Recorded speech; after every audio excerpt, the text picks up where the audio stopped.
Shalom e bênçãos de Israel, Eduardo Yosef, quem fala com você aqui diretamente da Terra da Bíblia, onde já estou morando há vários anos.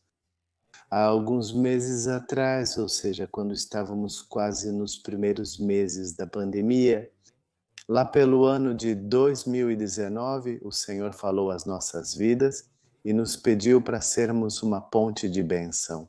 Para aquelas pessoas que amam Israel, que querem se conectar com Israel, mas que ainda não sabem como fazer isso, eu sei que muitos de vocês procuram informações sobre Israel, procuram tentar se conectar com pessoas em Israel, e é muito difícil conseguir se conectar com crentes que vivem na terra da Bíblia.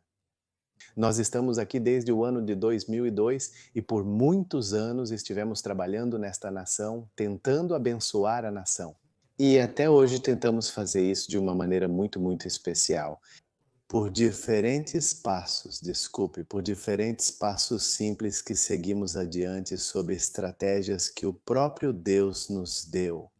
Como vocês viram no título deste vídeo, Jesus acabou de entrar, ou melhor, o Messias acabou de entrar em Jerusalém.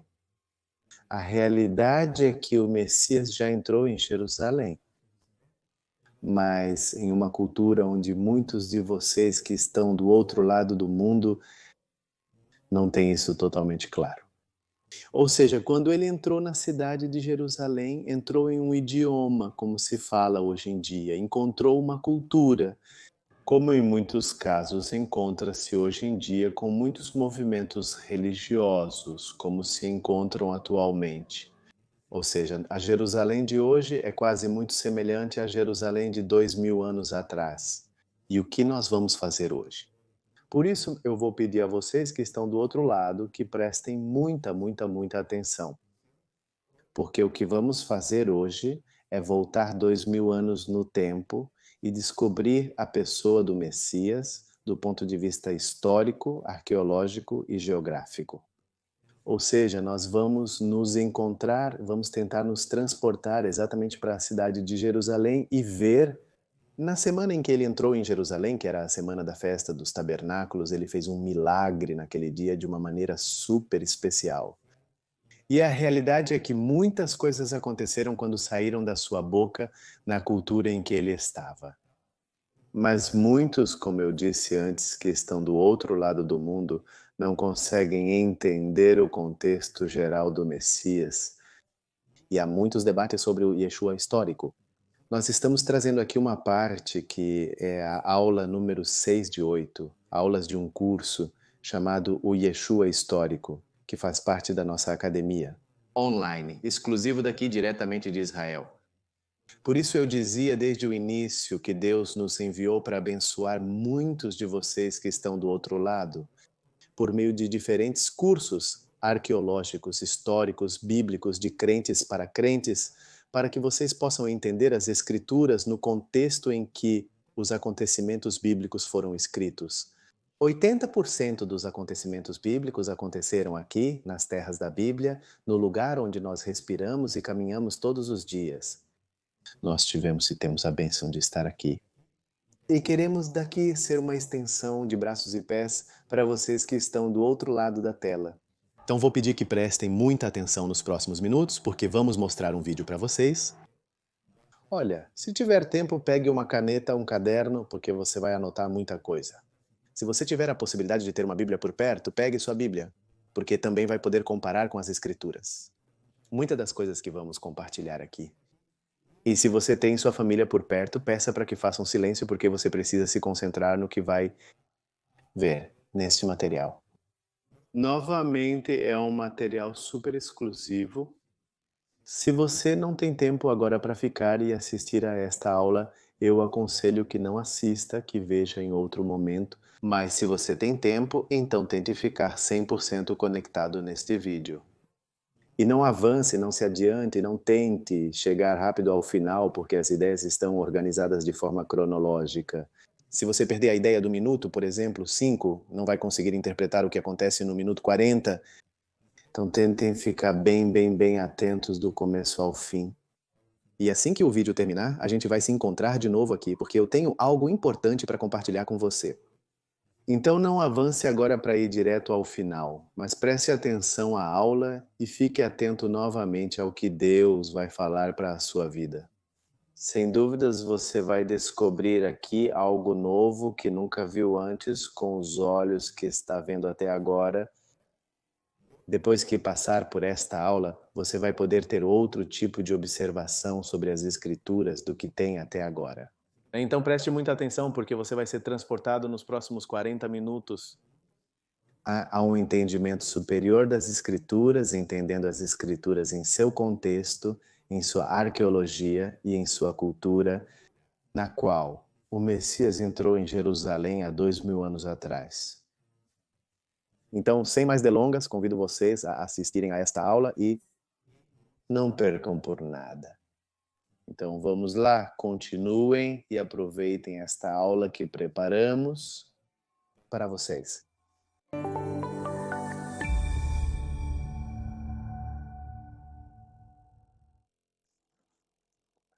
Bem, vocês se lembram que de todos os temas que temos aí, tem uma grade assim de temas, né, que vocês têm. Nesse curso de Jesus histórico, tem alguns. Bom, na verdade eu acho que todos são muito, muito, muito interessantes. Mas o de hoje, né, especificamente, é um dos que eu acho, na minha opinião, é bem fundamental para poder entender o processo do Messias, como eles naquela época, né, o povo que ele enfrentou, as pessoas do segundo templo, ou seja, as diferentes correntes que ele enfrentou como pessoa na terra. Como ele teve que, de alguma forma, conseguir demonstrar que todas as profecias se cumpriam nele, ou pelo menos parte das profecias, que ele quis, que sejam demonstradas publicamente, que apareçam nele, para que finalmente possam reconhecê-lo como o Messias, ou seja, como Jesus messiânico. Na aula de hoje, especificamente, é muito interessante, porque, na verdade, o tema de Jesus histórico quase não entra, ou seja, é muito pouco o que podemos dizer sobre o Jesus histórico, porque não existe debate nessa aula específica, né? Ou seja, não há um debate para trazer para os dias de hoje e dizer, não, isso não foi feito, não, o que vamos falar hoje na história, ou isso não existiu na história. Por quê? Porque a história não conseguiu reter o debate que existiu na época do Segundo Templo, em relação à pessoa do Messias.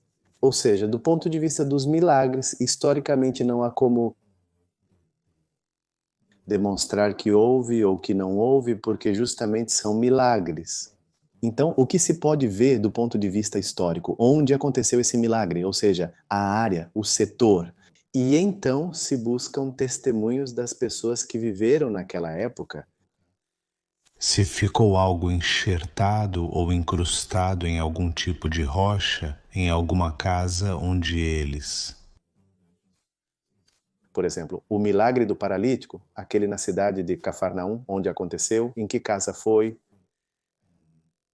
Então, o debate sobre o milagre em si, historicamente não se pode provar, mas é possível provar onde aconteceu e aí começa a busca para saber se realmente aconteceu, se realmente não aconteceu. Ou seja, é aí que todos os responsáveis pela história começam a busca de tentar, de alguma forma, provar a veracidade do milagre e, por outro lado, tentar desqualificar a veracidade do milagre.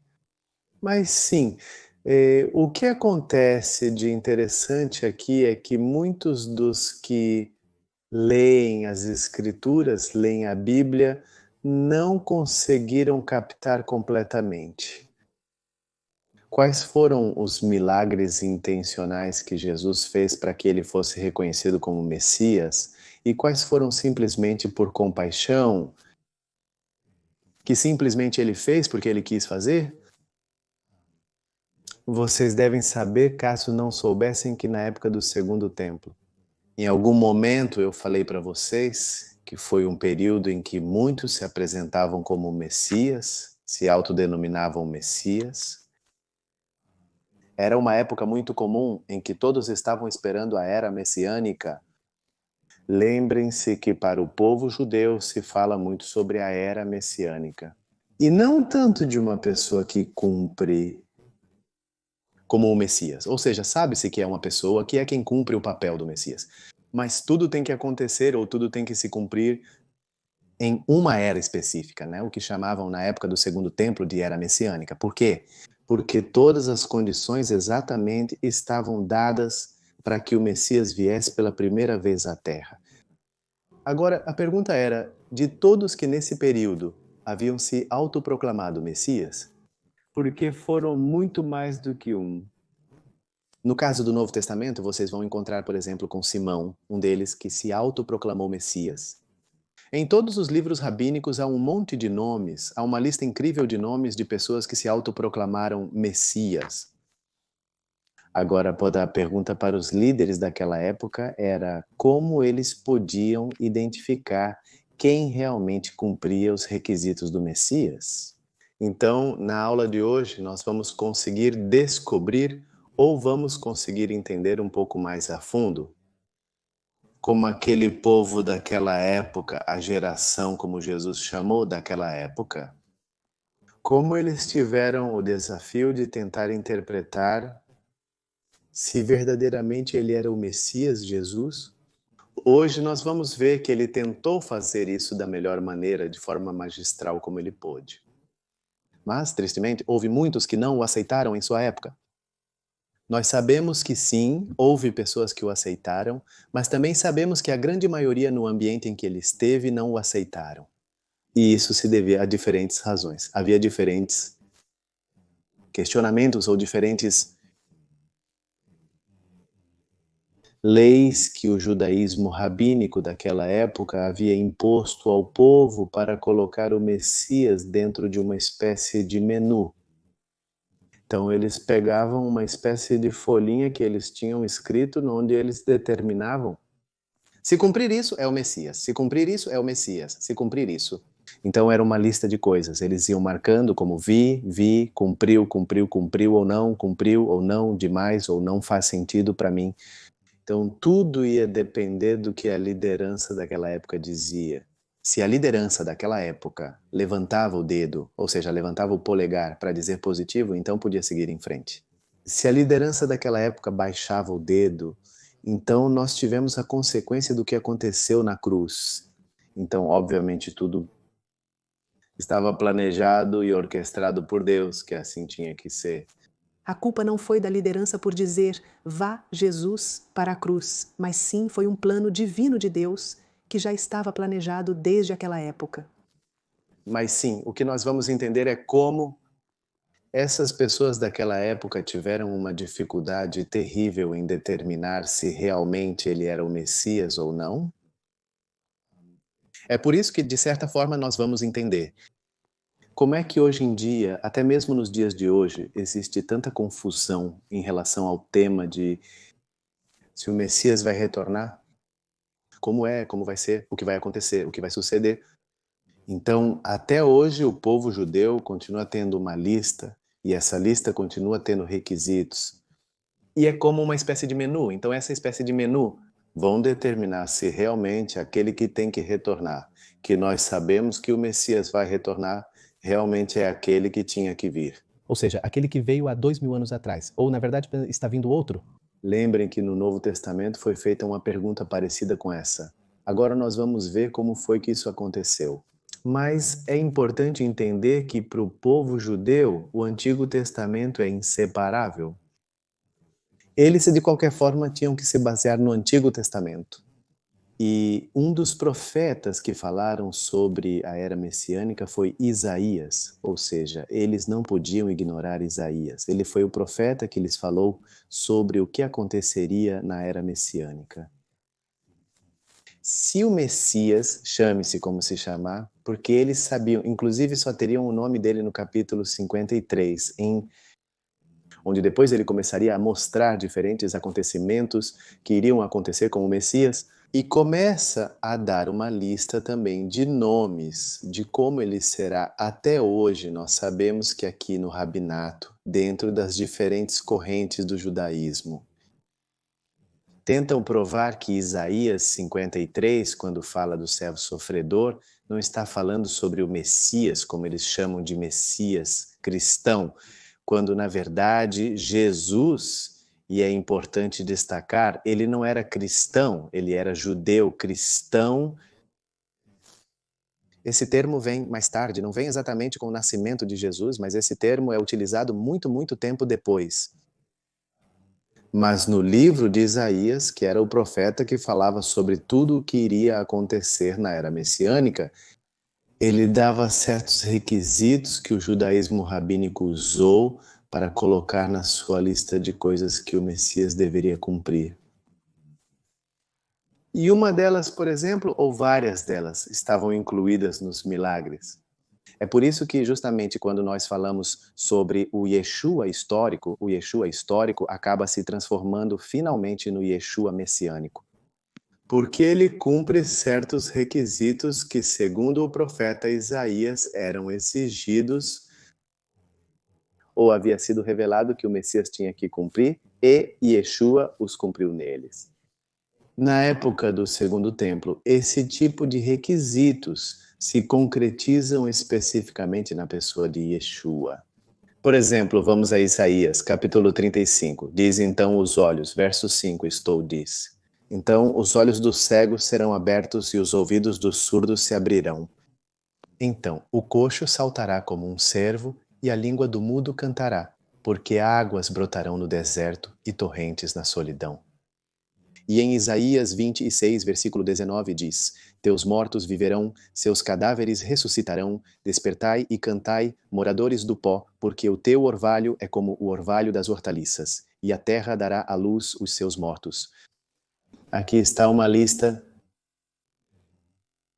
de coisas que na era messiânica o Messias tinha que cumprir. E o que era que ele tinha que cumprir?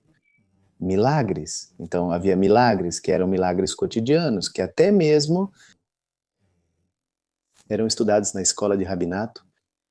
Ou seja, estudava-se, por exemplo, como fazer a libertação de demônios. Estudava-se como lutar contra certos espíritos que possuíam uma pessoa, tomavam conta dela e eles dialogavam de alguma forma com essa pessoa. Vocês já ouviram falar hoje em dia sobre a cabala judaica? Dentro de todas as correntes, há uma delas que é muito, muito, muito forte hoje em dia.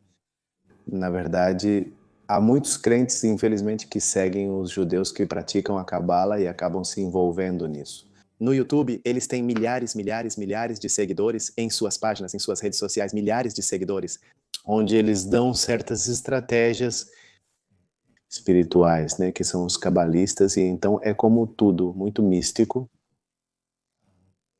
Por que isso acontece? Porque também na época do Segundo Templo acontecia.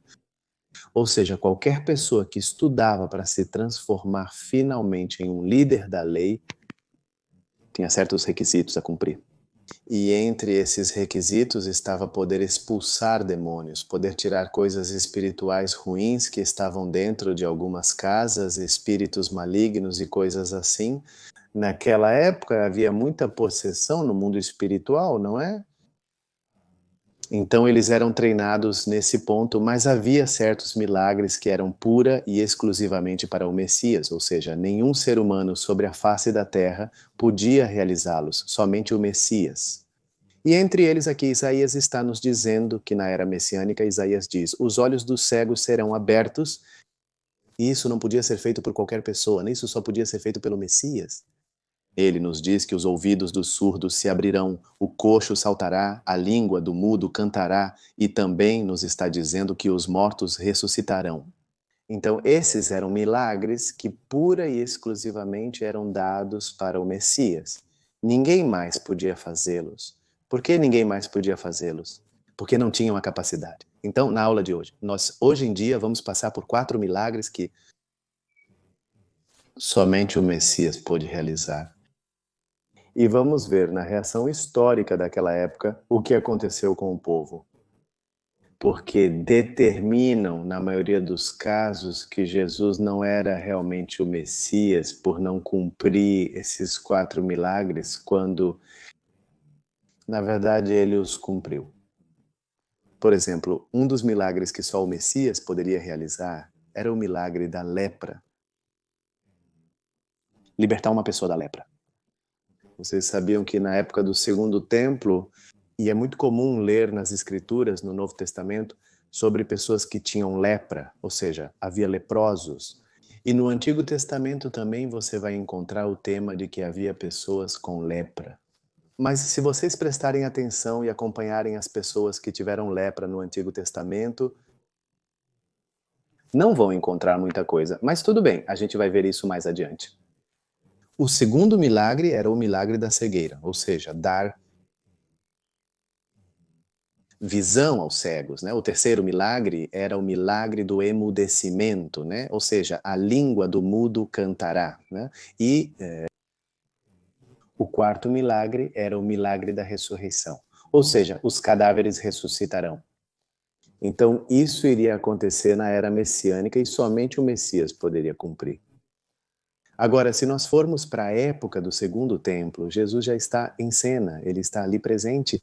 Veja o que nos diz em Lucas capítulo 7, verso 11. E aconteceu depois que ele ia para a cidade chamada Naim, e iam com ele muitos dos seus discípulos. E uma grande multidão, quando chegou perto do portão da cidade, eis que levavam para enterrar um defunto, filho único de sua mãe, que era viúva, e com ela ia muita gente da cidade. E quando o Senhor a viu, compadeceu-se dela e lhe disse: Não chores. E aproximando-se, tocou o esquife, e os que o levavam pararam, e disse: Jovem, a ti te digo, levanta-te. Nós conhecemos essa história nas Escrituras. Sabemos que aconteceu o milagre da viúva de Naim. Na verdade, até hoje, muitas pessoas vão e visitam esse lugar, né, o pequeno vilarejo onde aconteceu esse milagre, e vão lá para lembrar dessa história. Mas reparem em algo especificamente que acontece no versículo 18, no versículo 16 diz: as pessoas ficaram com medo. Glorificavam a Deus, dizendo: um grande profeta se levantou entre nós. Reparem que diz: um grande profeta se levantou entre nós. Já não estão dizendo: era um rabino se levantou entre nós. Mas eles levaram isso para outro nível, mudaram o termo. E por que disseram um grande profeta? Porque ainda não estava determinado a nível nacional que ele era o Messias. Então, ninguém podia chamá-lo de Messias, apesar de que ele estava cumprindo um dos requisitos da era dos profetas. Então, por que o igualaram a um profeta? Porque disseram, na era dos profetas foi dito que alguém iria cumprir esse requisito de Messias. Então, o igualaram a um profeta porque ainda não tinham coragem de dizer que era o Messias. Por quê? Porque havia uma espécie de lei nacional que exigia que isso fosse feito de maneira pública. Uma vez que ele se declarasse publicamente como Messias, todos o seguiriam sem nenhum tipo de medo. É que as pessoas daquela época, a autoridade rabínica impôs leis que geraram medo no povo. Então, o que eles fizeram foi controlar, de alguma forma, as massas com certas leis que eles criaram. Veja o que diz no 18. Os discípulos de João lhe contaram todas essas coisas, e João chamou 2 de seus discípulos e os enviou a Jesus para perguntar: Você é aquele que havia de vir ou devemos esperar outro? Quando então os homens vieram até ele, disseram: João, o Batista, nos enviou a você para perguntar: Você é aquele que havia de vir ou devemos esperar outro? Por que João, o Batista, está enviando discípulos para perguntar a Jesus se era ele ou se deveriam esperar outro? Porque já havia se cumprido um dos milagres da era messiânica. Então João Batista queria ter certeza absoluta, apesar de não ter visto ou ouvido ainda sobre o restante dos milagres que só o Messias poderia realizar. Isso chamou muito a atenção dele, porque durante anos eles estavam esperando e esse milagre não havia acontecido no território de Israel, muito menos com o povo judeu. O milagre da ressurreição. Então João Batista fica muito impressionado e diz: o que aconteceu aqui? um dos milagres que Isaías, o profeta, disse que só o Messias poderia fazer. Vão rápido e perguntem se é ele. Então, quando vão e perguntam a Jesus se é ele, Jesus, vejam o que ele responde. No versículo 22 diz, e respondendo, Jesus lhes disse, ide, fazei saber a João o que vistes e ouvistes, e reparem no que ele diz. Os cegos veem, um dos requisitos dos milagres messiânicos. Depois ele diz, os coxos andam. Depois ele diz, os leprosos são purificados. Ele está dando a ele uma lista de milagres que só o Messias pode realizar. Os surdos ouvem, os mortos são ressuscitados e aos pobres é anunciado o Evangelho.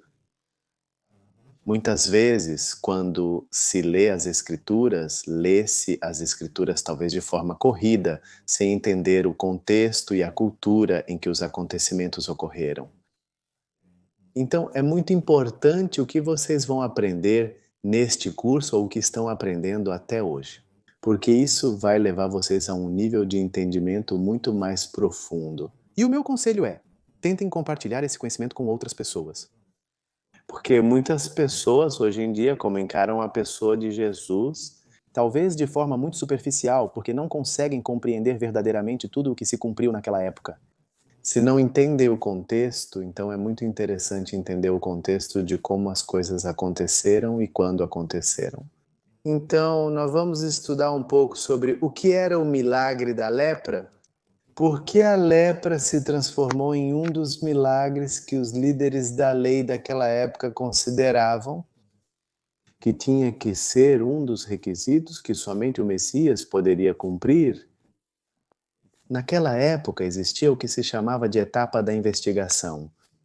Até hoje, se eles querem investigar se alguém é realmente o Messias, continuam fazendo a investigação por etapas. Mas nós vamos ver isso. Como aconteceu nas Escrituras, no Talmud babilônico, em Sanhedrin 98b, fala sobre um rabino com um discípulo. Esse rabino senta com seu discípulo e o discípulo faz perguntas a ele. E ele pergunta, como pode ser que nós descubramos ou como podemos perceber quem vai ser o Messias? E o rabino responde e diz, quando você perceber, ele estará sentado nos arredores da cidade, junto com os leprosos, trocando seus curativos. Então ele está dizendo, esse é o Messias. Quando você vir alguém curando leprosos, tirando seus curativos, esse é o Messias. Isso é o que diz o Talmud, e eles têm isso dentro do rabinato. Então, dentro da lei rabínica já estava determinado que se alguém purificasse uma pessoa com lepra, essa pessoa já seria considerada o Messias. No livro de Isaías, capítulo 53, diz que ele levou as chagas, está falando sobre o tema da lepra, que nele foi carregada toda a doença da carne. O que a lepra representava na antiguidade? Representava a impureza em vida, ou seja, era isso. Representava concretamente o pecado. Consumiu de alguma forma a pessoa, ela estava morta, mas ainda continuava viva. Por isso a lepra era algo que era impuro para todo o povo. Ou seja, a pessoa tinha que ser retirada imediatamente do lugar. No livro de Levítico, capítulo 13 e capítulo 14, vocês têm 2 capítulos que vão ser especificamente, como se diz, exclusivamente. Estão falando somente das leis do leproso, onde se explica ao sacerdote como ele deveria agir quando encontrava uma pessoa que tinha lepra. Por exemplo, em Levítico, capítulo 2, diz, quando o homem tiver na pele do seu corpo inchaço ou erupção ou mancha branca e houver na pele do seu corpo como ferida de lepra, será levado a Arão, ao sacerdote, e a um dos seus filhos, dos sacerdotes, e o sacerdote olhará. A ferida na pele do corpo, se o pelo na ferida se tornou branco e parecer que a ferida é mais profunda do que a pele da carne, é ferida de lepra, e o sacerdote o examinará e o declarará impuro. Então, para declará-lo impuro, primeiramente, havia um processo de 4 passos. Esses 4 passos eram um processo de descoberta, não? Se realmente a doença que essa pessoa havia contraído era lepra, se realmente tinha tido lepra, então o sacerdote dizia, ok, tem lepra. O que ele tinha que fazer? tinham que expulsá-lo. Ele era declarado impuro e tinham que expulsá-lo. Tinham que tirá-lo do acampamento e por 7 dias deixá-lo do lado de fora. Depois tinha que trazê-lo novamente para fazer uma segunda investigação e começar um trabalho de limpeza e purificação. Depois, novamente, era expulso por mais alguns dias, depois era trazido de volta, depois expulso de novo, depois trazido de volta, assim até 4 vezes, no caso de a pessoa ser completamente curada. Então, o sacerdote tinha que fazer 4 tipos de expiação, 4 tipos de ofertas, para poder purificar completamente o corpo do impuro e assim poder reintegrá-lo novamente ao acampamento para que continue junto com o povo. Agora, esse tipo de milagre, o experimento ou prática que o sacerdócio tinha que fazer, reparem. Dizem que o sacerdócio tinha todas as instruções detalhadas sobre o que fazer caso um leproso fosse curado. Nunca teve a oportunidade de colocar as instruções em prática. Não existem registros de que alguém tenha sido curado da lepra. Na lei de Moisés, o que temos é a irmã de Moisés, Miriam, mas ela foi curada diretamente por Deus. Lembram que ela ficou leprosa porque tinha falado com Arão e o Senhor se irritou e disse para que ela fosse retirada do acampamento. Então, o próprio Senhor, o próprio Deus a cura, não houve outra pessoa que a curasse, mas o próprio Senhor a curou.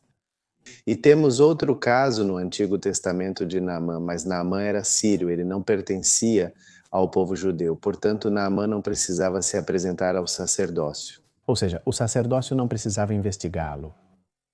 Se realmente ele tinha que continuar com o povo ou simplesmente não precisava continuar com o povo. Porque ele não fazia parte do povo, né? Ele era uma pessoa de outra nação. Ou seja, não tivemos na história do Antigo Testamento nenhum caso. Não existe nenhum caso de que tenha havido um leproso curado e que tenha sido investigado e verificado pelo sacerdócio. Ou seja, não há registros além dos únicos 2 que nós temos aqui. E já dissemos que um deles não pertencia ao povo e o segundo foi diretamente cuidado por Deus. Portanto, que o judaísmo rabínico determinou que somente o Messias pode purificar um leproso, mais ninguém. Ou seja, Deus fez isso. Então, o único que tem autoridade para fazer isso é o Messias, porque ele vem da parte de Deus.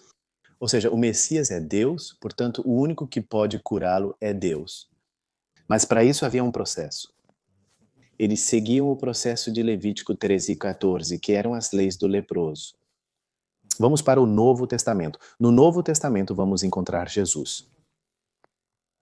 E diz em Lucas 5:12, aconteceu que, estando ele em uma das cidades, apareceu um homem cheio de lepra. Muito interessante o que Lucas se encarrega de escrever aqui. Lucas realmente nos deixou muitos detalhes em seus escritos. Ele diz cheio de lepra. Por quê? Ele diz cheio de lepra porque cumpriu as 4 fases da investigação. Ou seja, estava completo e sua lepra havia sido determinada. Ou seja, sim, é uma pessoa que tem lepra. Vocês vão perceber quando lerem Levítico 13 como o sacerdote determina se uma pessoa tem lepra ou está cheia de lepra ou não. Porque havia outras doenças muito parecidas, na verdade. Levítico 13 diz que existem doenças, mas nem todas são determinadas como lepra, então há uma especificamente. Que se cumprir com tudo isso, né? Ou seja, se passar por todo esse processo, então é lepra, sim, é lepra. E aqui Lucas está nos dizendo que ele estava cheio de lepra, ou seja, segundo o sacerdócio, ele estava cheio de lepra. Ele veio até Jesus, se prostrou com o rosto em terra e lhe suplicou, dizendo: Senhor, se quiseres, podes me purificar. Nós sabemos que Jesus disse: sim, quero. Então ele coloca as mãos sobre o leproso e imediatamente o homem é curado. No versículo 14 diz: e ele lhe ordenou, Jesus lhe ordena que não conte a ninguém. Mas vá, disse ele, mostra-te ao sacerdote e oferece pela tua purificação, conforme ordenou Moisés, para servir de testemunho a eles. Agora vocês aqui vão entender o que Jesus está dizendo e como ele está enviando o leproso. Há algo que era um dos milagres messiânicos que precisavam ser cumpridos conforme a lei. Então, aqui quem eram eles, primeiramente? Eles. Ele está falando sobre os doutores da lei, que eram os líderes do segundo templo, o que era conhecido como o Sinédrio. Quando Jesus diz, apresente-se ao sacerdote, ofereça pela sua purificação conforme ordenou Moisés. Para testemunho a eles, ele está dizendo, para testemunho aos doutores da lei, aqueles que têm registrado que quais são os milagres que o Messias tinha que cumprir. Então, isso é para testemunho deles, de que outro milagre messiânico acabou de acontecer. Veja que ele diz, e é bem específico, não conte a ninguém, vá primeiro ao sacerdote. Por que ele tinha que ir primeiro ao sacerdote? Segundo ordenou Moisés. E aqui vem a parte interessante, porque Jesus manda cumprir conforme era a lei. Ou seja, Jesus não cancela a lei. Como tem muita gente por aí que diz, não, Jesus quebrou a lei, Jesus não quebrou a lei. É preciso entender bem quando se diz que Jesus quebrou a lei, porque não era uma lei, eram muitas leis naquela época. Nesta aqui, especificamente, Jesus está dizendo que isso vai ser cumprido de acordo com a lei de Moisés. Era assim que tinha que ser cumprido, estava escrito assim em Levítico 13, estava escrito assim em Levítico 14. Tem que ser feito assim. Ele não está cancelando, ele está dizendo de acordo com a lei de Moisés. Você tem que se apresentar ao sacerdote, e o sacerdote tem que oferecer sacrifícios, holocaustos para purificação e para determinar que realmente a pessoa foi curada. Então aqui nós nos deparamos com um desafio que a liderança, os doutores da lei naquela época tiveram que enfrentar. Jesus agora os colocou em um problema, porque naquela época estava acontecendo um milagre messiânico, né? Ou seja, além de todos os milagres que eles estavam vendo, aparece um daqueles que só foram mencionados pela boca dos profetas, que não havia acontecido e que somente o Messias poderia cumprir. Os líderes judeus, junto com o sacerdócio, de acordo com a lei, tinham que examinar o leproso e precisavam tomar uma decisão a respeito da pessoa de Jesus. E como esse milagre só podia ser feito pelo Messias, então eles tinham que começar um processo de investigação e acompanhamento. No judaísmo rabínico começa o que é conhecido como a fase 1, conforme o Talmud babilônico, Sanedrim 98, que era a etapa da investigação. Né? O que era a etapa da investigação? Eles só precisavam ficar atrás da pessoa que fez aquele milagre acontecer, mas não perguntar absolutamente nada, não apenas segui-la e ver o ato, ver como ela se movia. Então eles começavam como a visualizá-lo. Veja como esse processo começa. Livro de Lucas, capítulo 5. Mais adiante nós vemos que o milagre aconteceu. Jesus diz para eles se mostrar a eles, aos doutores da lei, e ir ao sacerdote. Então, os líderes se deparam com esse problema. Então, eles se reúnem.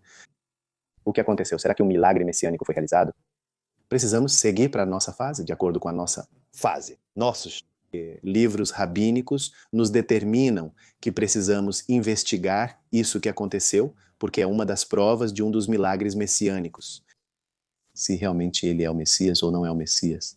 E esse Yeshua, que para nós hoje muitos chamam de o histórico, nós estamos chamando de o histórico em nosso curso.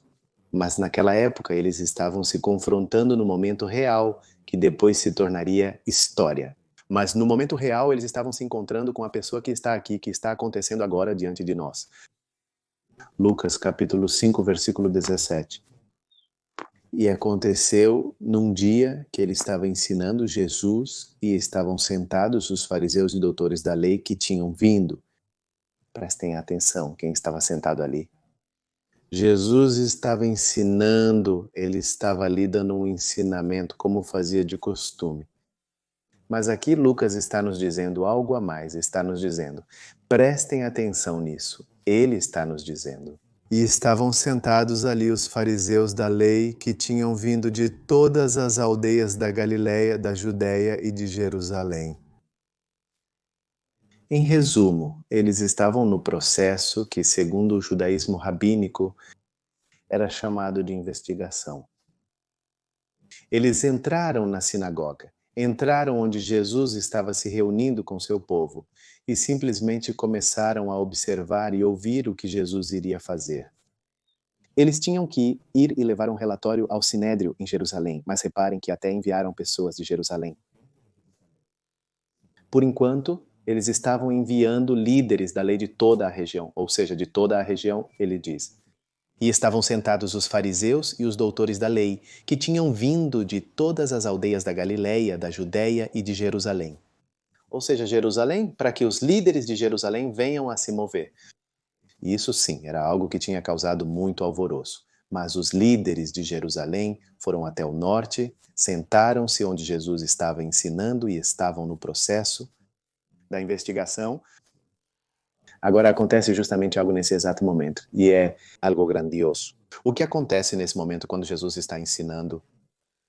E diz no versículo 18: E aconteceu que alguns homens traziam numa maca um homem que estava paralítico. Ia acontecer outro dos milagres que eles iam ver, iam ser testemunhas de algo que ia ser incrível. Procuravam levá-lo para dentro e colocá-lo diante dele, mas não encontrando como fazer isso. Por causa da multidão, subiram no telhado da casa e pelo telhado o desceram com a cama, colocando-o no meio, diante de Jesus. Ao ver a fé deles, ele disse: Homem, os teus pecados estão perdoados. Prestem atenção nisso, ao que Jesus diz, porque Jesus está sendo intencional aqui com aqueles que estavam sentados. Jesus sabia que estava sendo investigado. Ele sabia que tinham vindo para investigá-lo. Então, como ele sabia que tinham vindo para investigá-lo, ele precisava ser intencional. Então, o que ele fez? Quando vê que trazem o paralítico, ele diz a ele: Teus pecados estão perdoados. E isso gera um alvoroço, gera uma confusão, cria uma situação naquele momento. Como isso é possível? Vejam, os escribas e os fariseus começaram a discutir entre si, ou seja, a debater entre eles. Eles ficam confusos e dizem: Mas quem é esse que está falando? Blasfêmias? Quem pode perdoar pecados, senão somente Deus? Ele está dizendo: Seus pecados estão perdoados. Somente Deus é o único que pode perdoar pecados. O que ele está dizendo? Este homem aqui, ele está blasfemando, mas eles não podiam falar muito. Por quê? Porque eles estavam na fase de investigação. Eles estavam proibidos de falar, não podiam debater, não podiam questionar, não podiam entrevistar, só podiam ser observadores, nada mais, segundo o judaísmo rabínico. Apenas vão e observem, não podem brigar, não podem debater, não podem entrevistar, não podem fazer absolutamente nada. Isso aconteceria em uma fase mais adiante, o que seria uma fase 2, o que é conhecido como uma fase 2, mas na fase 1 é apenas investigação. É por isso que eles simplesmente ficaram em seus pensamentos, não disseram: Ei, espere um momento, você está blasfemando. Simplesmente ficaram em silêncio, falaram entre si. Os pesquisadores disseram: Isso não é possível, o que está acontecendo aqui agora, aqui, Lucas está nos dizendo, ele diz. Mas Jesus já sabia o que eles estavam pensando. Então ele faz a pergunta e diz: O que é mais fácil dizer? Os seus pecados estão perdoados, diz Jesus, ou dizer levanta-te e anda? Agora minha pergunta é, imaginem que vocês estão exatamente no mesmo lugar. Vocês são os investigadores, aqueles que vieram de Jerusalém e tem Jesus ali na frente de vocês fazendo a investigação, e Jesus se dirige a vocês como investigadores e está dizendo para vocês: Vamos lá, digam vocês, investigadores. O que é mais fácil? Dizer: Seus pecados estão perdoados, ou levante-se e ande? Eles não respondem, mas o mais fácil era dizer: Seus pecados estão perdoados. Por quê? Porque o fato de dizer a um paralítico: levante-se e ande, exigia uma fé pública, exigia um ato público, porque havia pessoas presentes. E se ele dissesse levante-se e ande e não acontecesse, ele ficaria exposto. Então isso não era fácil, era uma questão difícil.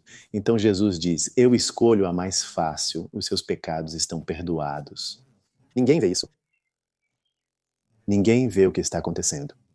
Mas para que vocês saibam, como eles disseram, só Deus pode perdoar. Lembrem-se disso. Eles pensaram que só Deus pode perdoar. Para que vocês saibam, ele está dizendo Jesus.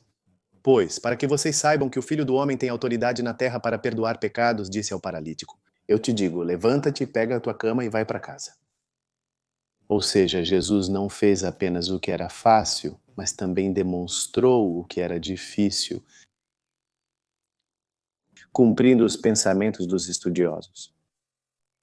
Ou seja, o que ele fez primeiro foi o mais fácil: levanta-te, os teus pecados estão perdoados.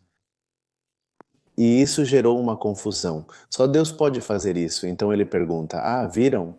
Eu fiz o fácil, mas como vocês disseram que só Deus pode fazer isso, vou mostrar que tenho autoridade para perdoar.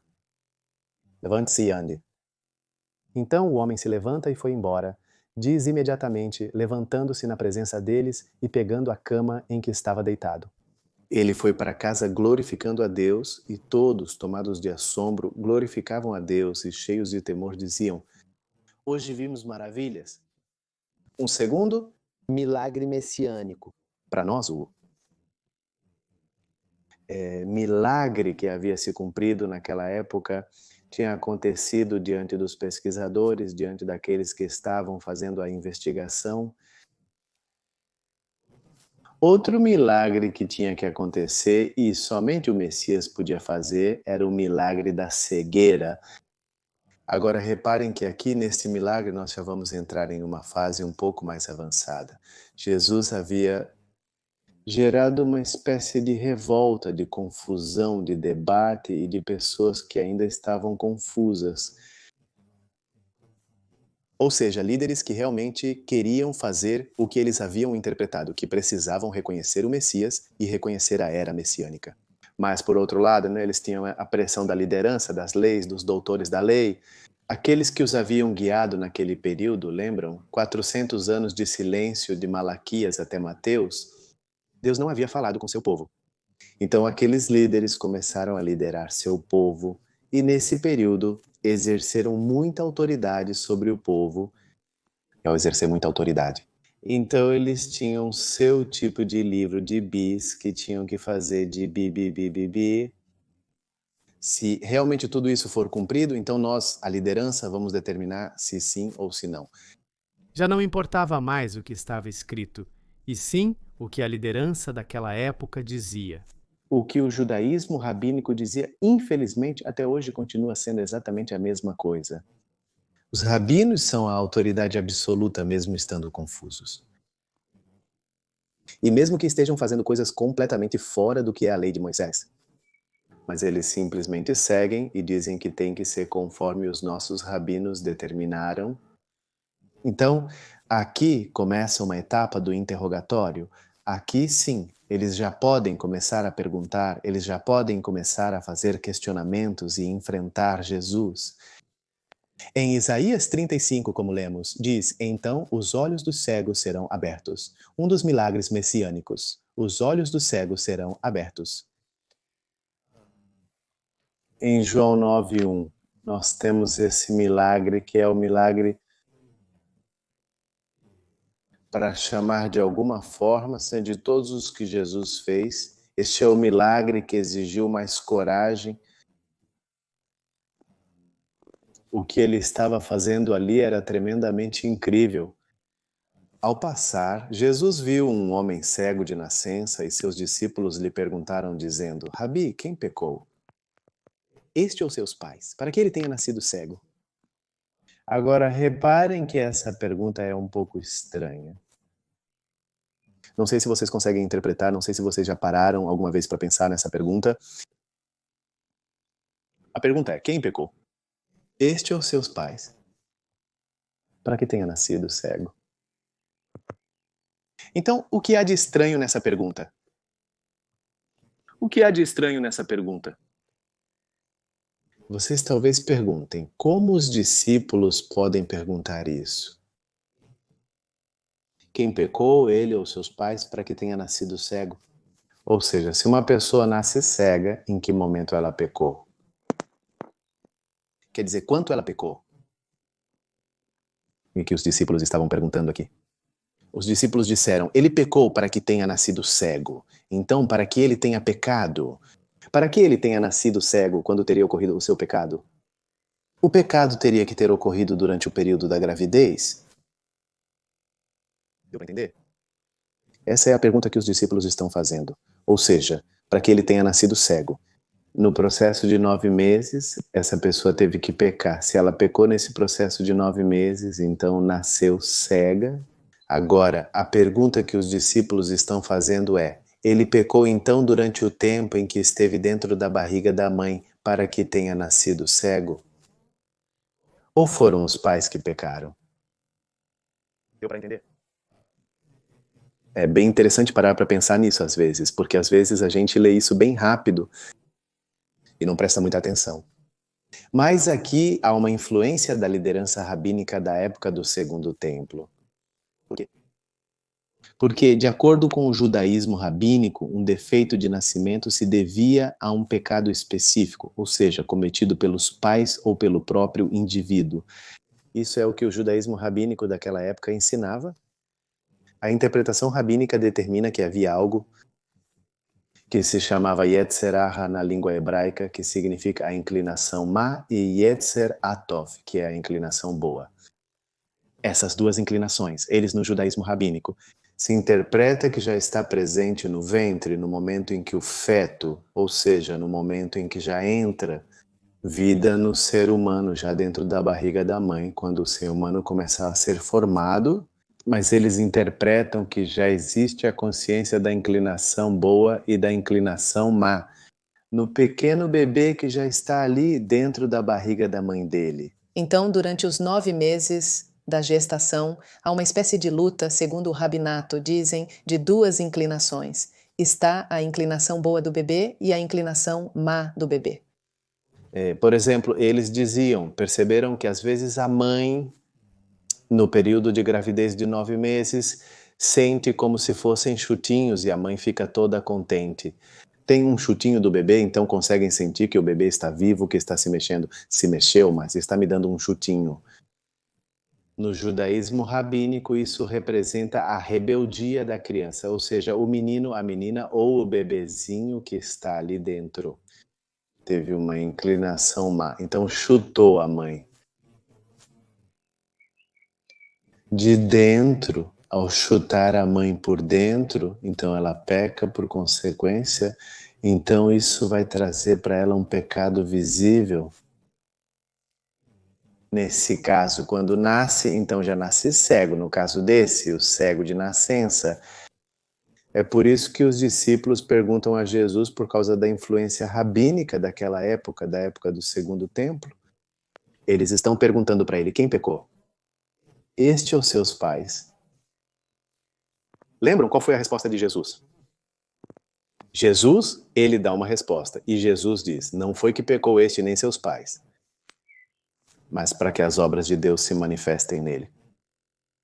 Agora, como eu disse, este é um dos milagres incrivelmente corajosos de Jesus, não apenas pelo que ele ia fazer, mas também onde ele ia fazer e no momento em que ele ia fazer. Este milagre ele ia fazer. Nos dias de Sukkot era uma das festas judaicas mais importantes para o povo hebreu. Esta era a festa dos tabernáculos. Era a festa onde se determinava a bênção para o ano seguinte. Ou seja, todos os judeus de diferentes partes do mundo, povoados, aldeias onde eles estivessem, eles tinham que subir a Jerusalém. Jesus estava em Jerusalém, ou seja, todo o povo estava em Jerusalém. Todos os líderes, todos os rabinos traziam seus discípulos, todos estavam em Jerusalém. Ou seja, se havia um momento para Jesus ser corajoso sobre a face da terra, esse era o momento. Esse era o momento para confrontar todos os líderes daquela época. Ou seja, este é o momento para o qual ele se preparou. Então, ele não apenas, reparem, ele vai a um nível muito mais profundo. Então, ele não apenas faz o milagre durante os dias dos tabernáculos, quando todos os judeus, toda a liderança estavam em Jerusalém, mas ele faz isso em um dia de descanso, um dos dias sagrados para o povo judeu, um dos dias em que eles determinavam que não podiam fazer nada. E aquele que quebrava o dia de descanso quebrava a lei. Lembrem-se que no milagre anterior Jesus não quebrou a lei. Lembrem-se que ele disse, vá conforme está escrito no livro de Levítico e apresente-se ao sacerdote. Então ele está demonstrando que é um cumpridor da lei. E ele tinha que ser da mesma forma, tinha que continuar da mesma maneira, sendo um cumpridor da lei, mas ao mesmo tempo ele tinha que demonstrar que a interpretação dos líderes daquela época sobre a lei havia se desviado. Então, ele vai realizar um milagre em um dia de descanso, em um dia em que não se costumava fazer nenhum tipo de tarefa. Além disso, ele diz ao cego que vai e se lave, no tanque de Siloé. Agora nós vamos ler o versículo, mas o tanque de Siloé para essa festa era o lugar mais importante. É como dizer, suba ao templo e bata na porta do sacerdote e diga para ele sair e olhar para você. Ou seja, era super importante o que Jesus havia feito. Ao dizer para ele ir ao tanque de Siloé, ele estava dizendo, lá está todo mundo. Quem estava lá? Os sacerdotes estavam no mesmo tanque e iam lá 7 vezes durante 7 dias. Ou seja, todos os dias, o sacerdote saía do templo de Jerusalém para descer ao tanque de Siloé. E não apenas o sacerdote, mas os levitas o acompanhavam e todo o povo estava com ele. E todos os líderes que tinham vindo estavam com ele. Porque era essa oportunidade que eles tinham de ver os sacerdotes e tinham a oportunidade de ouvir os levitas. Ou seja, todo mundo religioso, de doutores da lei, todos estavam no tanque. Ou seja, Jesus, o que ele estava fazendo aqui, era claro que ia sair do comum completamente. Se os discípulos estavam ali e não tinham coragem, naquele dia tiveram que tirar de onde não tinham, porque estavam com alguém que estava totalmente fora do lugar para aquela época. Porque ele estava prestes a enfrentar o mais difícil que ninguém jamais havia enfrentado antes. Mas ele estava prestes a realizar um dos milagres messiânicos, conforme o livro de Isaías, e um dos que não tinham precedentes. Veja em João capítulo 9, versículo 6. Então, dito isso, cuspiu no chão, fez lodo com a saliva e aplicou o lodo nos olhos do cego. E lhe disse, vá se lavar no tanque de Siloé. Já expliquei o que acontecia no tanque de Siloé naquele momento. Então diz que o cego foi, se lavou e voltou enxergando. Então os vizinhos e os que antes o tinham visto que era cego diziam, não é este o que se sentava e mendigava? Uns diziam, é ele? Outros, se parece com ele? Ele dizia, sou eu quem estava sentado mendigando? Ou seja, começou uma confusão porque era um lugar público onde o conheciam. Obviamente, ali havia pessoas que o conheciam e começaram a dizer, momento a momento, nós o conhecemos. E começaram a conversar entre si. O que aconteceu? E então, no versículo 10 diz, e lhe perguntaram, como foram abertos os seus olhos? Interrogação. Até aquele momento ninguém perguntava, eles tinham proibido perguntar. Aqui começa a fase da interrogação e lhe pergunta, como foram abertos os seus olhos? Respondendo ele, e disse, aquele homem chamado Jesus fez lodo, ungiu meus olhos e me disse, vá ao Siloé e lave-se. Fui, me lavei e recuperei a visão. Então lhe perguntaram, onde está ele? Ele respondeu, não sei. Levaram diante dos fariseus o que tinha sido cego. E era dia de descanso. Aqui Lucas, aqui novamente. No livro de João está nos sendo dada uma pista de que era dia de descanso. Quando Jesus fez o barro e abriu os olhos dele, é como abrir um parêntese. Lembrem-se, não se esqueçam, que esse era um dia de descanso, um dia em que não se podia fazer milagres. Mas está dizendo que ele fez lama. Ou seja, não só fez o milagre, mas também trabalhou. Entende o que quero dizer? Ou seja, não é o que ele está dizendo aqui, né? Ele trabalhou, ele fez o barro não estava feito, ele fez. Para fazer isso, ele teve que trabalhar. E ele está dizendo para eles, era dia de descanso, não se esqueçam. E ele fez barro. E abriu os olhos dele. Então voltaram a perguntar para ele. Também os fariseus novamente perguntaram, continua a fase, também os fariseus. Como ele tinha recebido a visão, ele lhes disse, ele colocou lama nos meus olhos, eu me lavei e agora vejo. Então, alguns dos fariseus diziam, esse homem não vem de Deus, porque não guarda o sábado. Eles prestaram atenção, Isolodo não guarda o sábado. Outros diziam, como pode um homem pecador, ou seja, se não guardou o sábado, se transformar em pecador? Fazer esses sinais, e então havia dissensão entre eles. é impossível que alguém que seja pecador faça sinais, mas ele acabou de fazer um dos sinais messiânicos. Então, como isso pode ser possível? Tinha surgido uma confusão entre todos eles, era um tema de debate, mas completamente. Então, eles tiveram que convocar com urgência, mesmo sendo o sinédrio, né, no dia de descanso, naquele momento do sinédrio. Algo acabou de acontecer aqui em Jerusalém, em um dia de descanso. Um dos milagres que estávamos esperando há anos para que isso acontecesse, ou seja, o que está acontecendo aqui? Então, havia confusão, uma certa confusão, porque se eles tinham o caderno do cardápio, como tinham os rabinos, diziam: exigimos de vocês que nos deem uma resposta.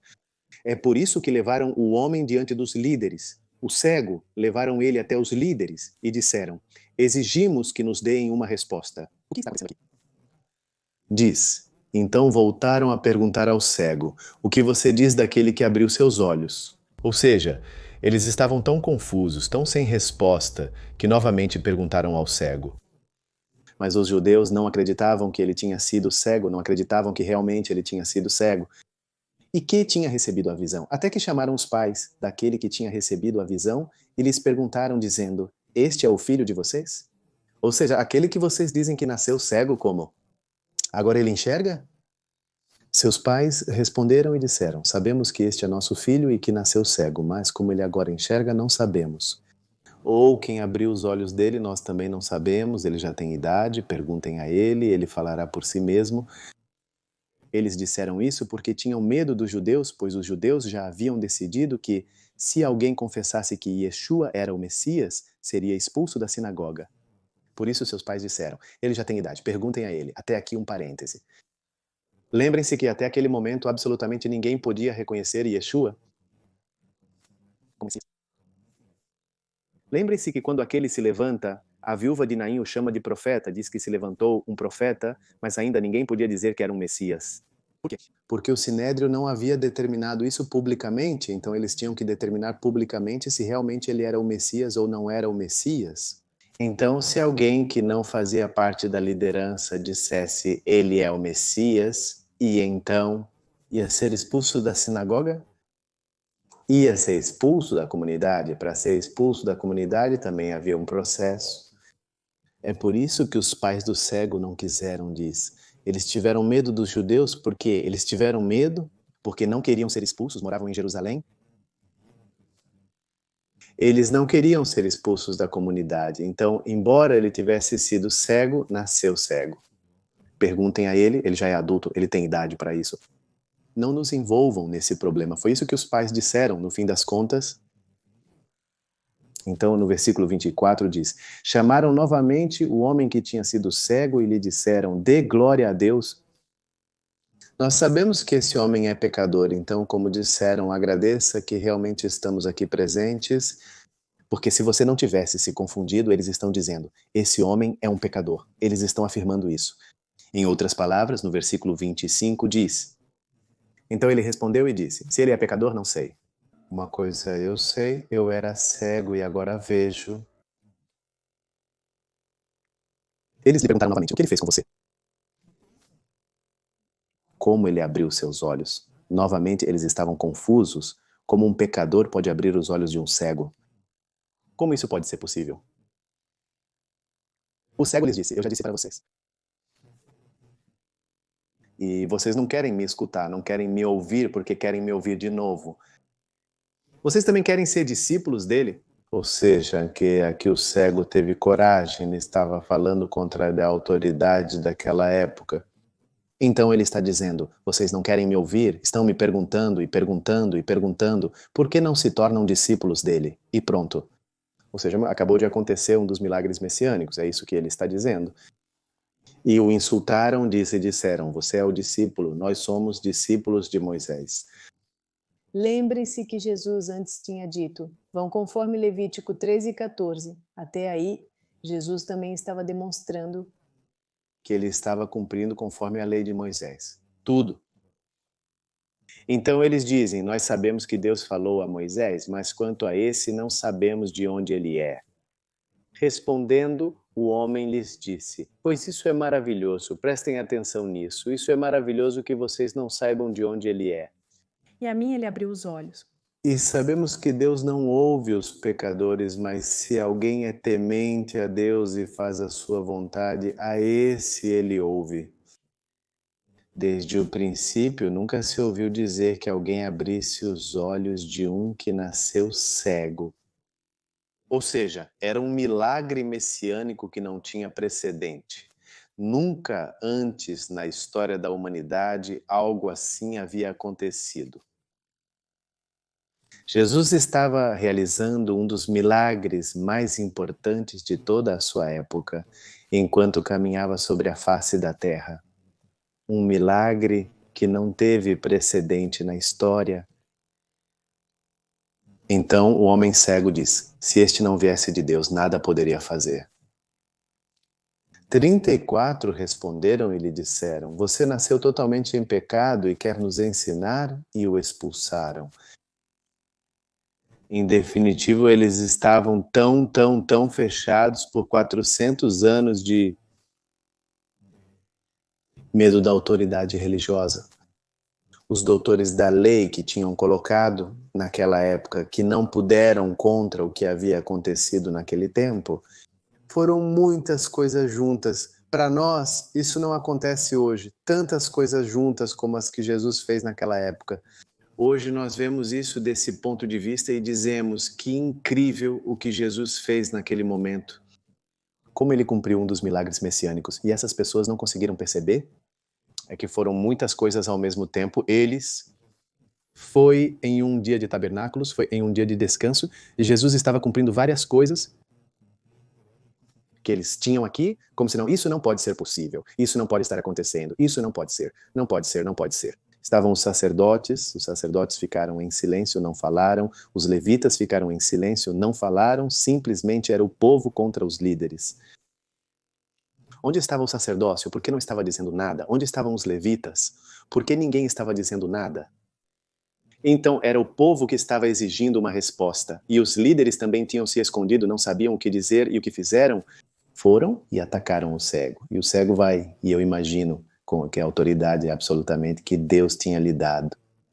Depois daquele milagre incrível, ele diz para eles: nunca houve um milagre como esse antes. O que está acontecendo com vocês? Vocês são os cegos. Então Jesus usa isso para dizer que vocês são os cegos. Mais adiante, se vocês continuarem lendo o livro de João, Jesus continua falando sobre isso. Agora, naquela época, não, para poder chegar ao ponto final do 34, que foi a conclusão, ele expulsaram.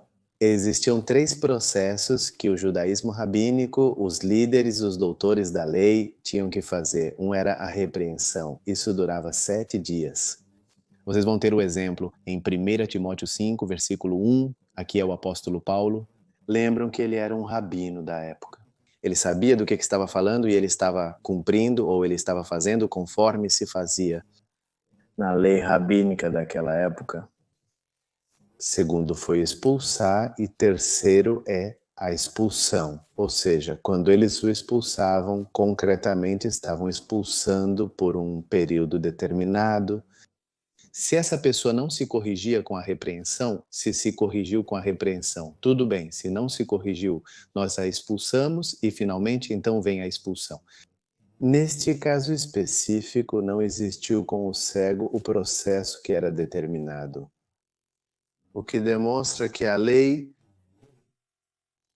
rabínica era mais forte do que aquilo que até mesmo eles próprios haviam determinado. Ou seja, eles haviam determinado que deveria ser cumprido dessa maneira, mas até mesmo eles próprios pulavam os passos. Então eles disseram, não terminou, foi expulso. Não deram nem 7 dias de repreensão. Não deram 30 dias para ele voltar a si e poder entender. Nem simplesmente o expulsaram completamente. Esse é o milagre da cegueira que Jesus realiza em sua época como Jesus messiânico, que até hoje, obviamente, a história não consegue conter. Concretamente, não se pode debater o que aconteceu ali com Jesus messiânico, Jesus como Deus. Ele estava realizando um dos milagres incríveis que não tinham precedentes completos. Faltam 2 milagres, mas vejo que já cumprimos o horário da aula de hoje. Não sei como isso aconteceu de verdade. É que, como eu disse para vocês, para mim esse é um dos temas que sim ou sim. Se a gente não entender e não captar, não faz sentido passar rápido por esse material. Então, o que vocês vão, acho, receber aqui é mais uma aula. Nós vamos parar aqui, ok? E vamos continuar com os outros 2 milagres, porque os outros 2 milagres também são. Dos 4 que tínhamos que ver hoje, só conseguimos ver 2.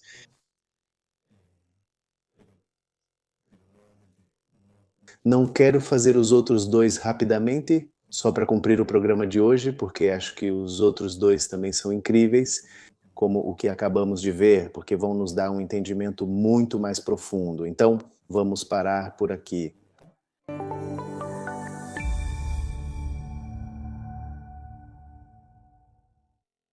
Muito bem, o que achou? Eu acho que muitos dos que estão do outro lado ficaram meio sem palavras. E se pudessem me escrever comentários agora? Bom, convido vocês a escreverem comentários ali embaixo, porque os comentários que vocês nos deixam são muito úteis para nós. Até agora, todos os comentários que recebemos são de pastores e líderes que estão fazendo nossos cursos online. Era isso que eu queria comentar com vocês. Nós temos cursos online que são recursos exclusivos que criamos para vocês. Antes da pandemia, antes de o Senhor nos falar sobre sermos pontes para fora, de forma virtual, nós recebíamos aqui grupos de turismo de diferentes partes do mundo, de qualquer idioma. Eles chegavam aqui e nós, com a Bíblia aberta, caminhávamos com eles pelo lugar onde os fatos aconteceram, abríamos a Bíblia e contávamos. Aqui aconteceu tal coisa e levávamos novamente todos que estavam ali ao que aconteceu e ao evento como aconteceu, tentando ser bem ilustrativos, porque é assim aqui, o povo é assim, é muito visual. Então tentávamos ser bem ilustrativos para poder explicar, mas quando a pandemia chegou, nós nos vimos limitados. Muitas pessoas não podem sair de casa e muitas tiveram sua economia muito afetada. E o Senhor nos abençoou para abençoar e nós queremos ajudar vocês. O Senhor nos disse: quero que aquilo que eu lhes dei durante todos esses anos em que estiveram aí na terra, incubando conhecimento, aprendendo, caminhando com as Escrituras abertas. Então, sem mais delongas, eu os incentivo a visitarem o site, vão lá, nos visitem, entrem, aprendam. Há recursos gratuitos para aqueles que não podem ser alunos. Inscrevam-se neste canal, porque aqui de vez em quando vamos estar postando material. Se você ainda não é inscrito, inscreva-se, porque isso também vai te beneficiar, como uma espécie de anúncio, se não me engano, onde só podem acessar aqueles que estão inscritos, senão depois acabam esquecendo. De qual canal vocês viram este vídeo? Então é melhor se inscreverem, e acho que vocês têm que apertar o sininho, porque toda vez que um novo vídeo é postado, então avisa que Vozes de Israel, por exemplo, postou um novo vídeo, e aí você vai rapidinho e pode assistir. Então vá em frente e, além disso, também aconselho que compartilhe este vídeo com outras pessoas. Há muitas pessoas que também querem aprender. Talvez você diga, não, agora eu não posso, porque não tenho tempo. Esse é outro assunto que você pode aprender no momento que quiser. Nós aqui nos conectamos 2 vezes, geralmente por mês, via Zoom, onde vocês, os alunos, se conectam conosco via Zoom. Nós ensinamos, compartilhamos, conversamos pela plataforma Zoom e os horários são ajustados. Nós temos uma linha diferente de horários onde você pode selecionar. Ok, eu posso nesse horário, eu posso nesse dia, me conecto e pronto. Apenas 2 vezes por mês. E o resto? Você pode ver os materiais, os recursos que já estão online no horário e no tempo que você puder. Então, o que mais se pode pedir de verdade? Acho que aqueles que dizem não posso, o Senhor acabou de mostrar que sim, é possível. Aqueles que dizem não tenho dinheiro, acho que, se fizerem as contas, vão perceber que estão gastando com outra coisa. E acho que aqui vale a pena fazer um investimento onde você vai aprender recursos bíblicos diretamente da terra da Bíblia e, além disso, vai aprender a ter um relacionamento muito mais próximo com Deus.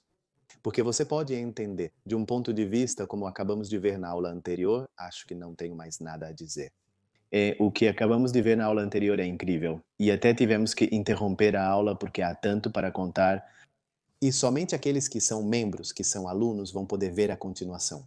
Então seria uma pena se você hoje não decidisse e perdesse a continuação da aula que acabou de ver, vale a pena, de verdade, vale a pena, e eu não quero tomar muito do seu tempo. Então vão rápido, visitem o site, ainda dá tempo de se inscrever. Nós, nesses próximos dias, vamos entrar na próxima aula, a aula que continua ao vivo, pela plataforma do Zoom, para os alunos ativos. Então, se você puder, visite agora, faça seu cadastro e vai receber um link onde pode se conectar. Nos vemos na aula, nos vemos no curso. Aqueles que são alunos e aqueles que não são, pensem, orem, busquem ao Senhor e que o Senhor lhes dê tranquilidade e paz, para que vocês possam fazer parte desses cursos. E quem sabe se em algum momento todos nós nos encontraremos aqui fisicamente percorrendo juntos a terra da Bíblia. Bênçãos de Israel, cuidem-se aí do outro lado e daqui também.